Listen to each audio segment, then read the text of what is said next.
السلام علیکم ورحمۃ اللہ وبرکاتہ۔ محترم سامعین، آج کا ہمارا سبق پارہ نمبر 3 رکوع نمبر 4 سے شروع ہو رہا ہے، تو آئیے شروع کرتے ہیں آج کے سبق کو۔ اعوذ باللہ من الشیطان الرجیم، بسم اللہ الرحمن الرحیم۔ مثل الذین ينفقون، مثال ان لوگوں کی جو خرچ کرتے ہیں، اموالہم اپنے مال کو، فی سبیل اللہ اللہ کے راستے میں، کمثل حبۃ مثال اس دانے کی طرح ہے، انبتت سبع جو اگتا ہے، سبع سنابل 7 بالیوں میں، فی کل سنبلۃ اور ہر بالی میں، مئۃ حبۃ 100 دانے ہوتے ہیں، واللہ یضاعف اور اللہ تعالیٰ دونا بھی کر دیتا ہے، لمن یشاء جس کے لیے چاہے، واللہ واسع علیم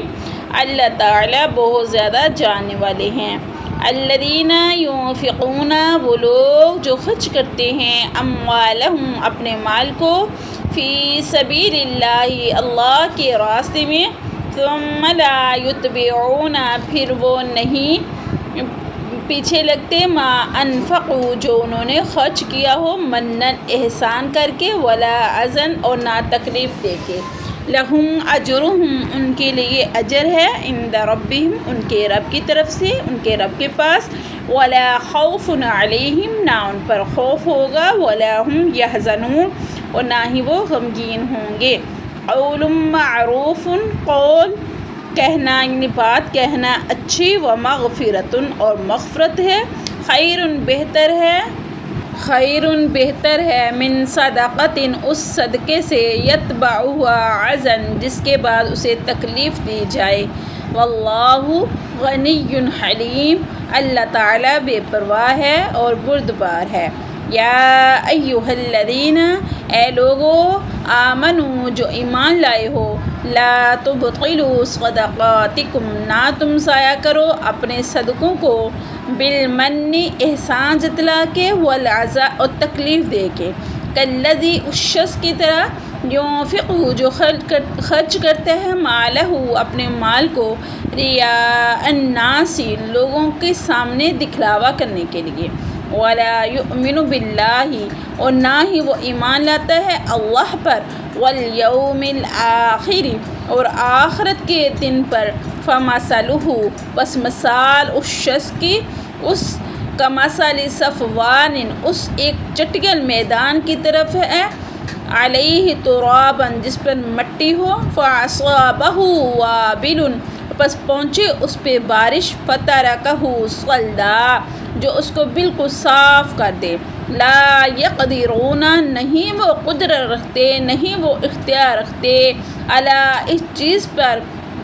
شیء مما کسبوا جو انہوں نے اپنے ہاتھوں سے کمایا، واللہ لا یہدی القوم الکافرین اور اللہ تعالیٰ نہیں ہدایت دیتے کافروں کی قوم کو۔ ومثل الذین اور مثال ان لوگوں کی، ينفقون اموالہم جو خرچ کرتے ہیں اپنے مال کو، ہم ابتغاء مرضات اللہ اللہ کی رضا کو تلاش کرنے کے لیے، وتثبیتا من انفسہم اور ثابت رکھے اپنے آپ کو، کمثل جنت اس کی مثال اس باغ کی طرح ہے، بربوۃ اصابہا جس پہ پہنچے، اصابہا وابل اس پہ پہنچے بارش، آتت اکلہا ضعفین اور اللہ تعالیٰ دیتے ہیں اس کے پھل کو دگنا، فإن لم یصبھا اور اگر نہ پہنچے اس کو، وابل بارش، فطل تو اس کو صاف کر دے، واللہ اور اللہ تعالیٰ بما تعملون بصیر جو تم عمل کرتے ہو اس کو دیکھ رہے ہیں۔ ایود احدکم کیا پسند کرتا ہے تم میں سے کوئی ایک، ان تکون لہ جنت ہو اس کے لیے باغ، من نخیل کھجوروں کے، وَأَعْنَابٍ اور انگوروں کے پھل ہوں، باغ ہوں، تجری بہہ رہی ہوں، من تحتہ الانہار اس کے نیچے سے نہریں، لہو فیہا اسی کے لیے ہے جو کچھ اس میں ہے، من کل الثمرات، ہر قسم کے پھل، وَأَصَابَهُ الْكِبَرُ، اور پہنچ جائے آ جائے اس کو بڑھاپا، وَلَهُ ذُرِّيَّةٌ ضُعَفَاء، اور اس کی اولاد بھی اس کے لیے کمزور ہو، فَأَصَابَهَا إِعْصَارٌ، پس آ پہنچے اس میں بگولا، فِيهِ نَارٌ، اس میں آگ کا، فَاحْتَرَقَتْ، پس وہ اس کو جلا دے۔ كَذَلِكَ، اسی طرح، يُبَيِّنُ اللّہ، اللہ تعالیٰ بیان کرتے ہیں، لَكُمُ الْآيَاتِ، تمہارے لیے آیتوں کو، لَعَلَّكُمْ تَتَفَكَّرُونَ، تاکہ تم اس میں غور و فکر کرو۔ صدق اللہ مولانا العظیم۔